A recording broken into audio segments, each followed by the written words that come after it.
Ayan. Na tayo exit. Tutubukin natin yun. Nang dahil sa empty bottles, nagkaligaw-ligaw. Daming yate. Itong tulog na. So, time check na natin is andito kami sa Diyat, Villa 7. Ayan. So, hindi na namin alam kung saan kami lulusot. Mag-iisit. O, yan, dyan na. Ayun yung malunggay. Oh, nadaanan ulit namin yung malung. So, ito pa yung lagay namin. Inaanap pa yung labasan. Baka yun, yung rider na yun. Baka doon. Baka mamaya. Yung talabas. Baka yung... Our next...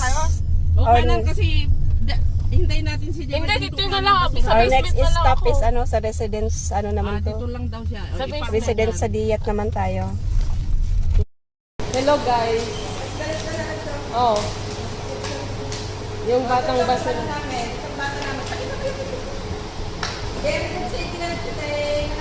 Basurero nyo din.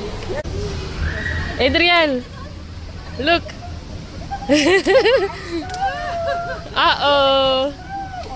Strong na din yung batuta.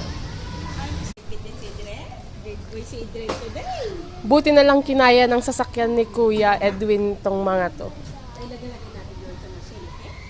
Kung paano kadami. Kung gaano kadami. Hi everyone.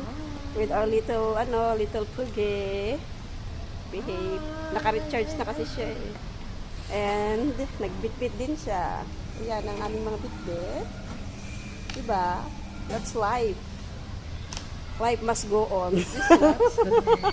Life must go on. Nagkandaligaw-ligaw pa.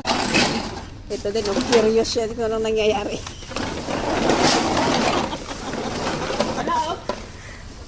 Oo, tanggalin mo na yan. Tapon mo na yan. Ba't Tita Jibber Jane? Iwat mo kay Tita Jibber Jane.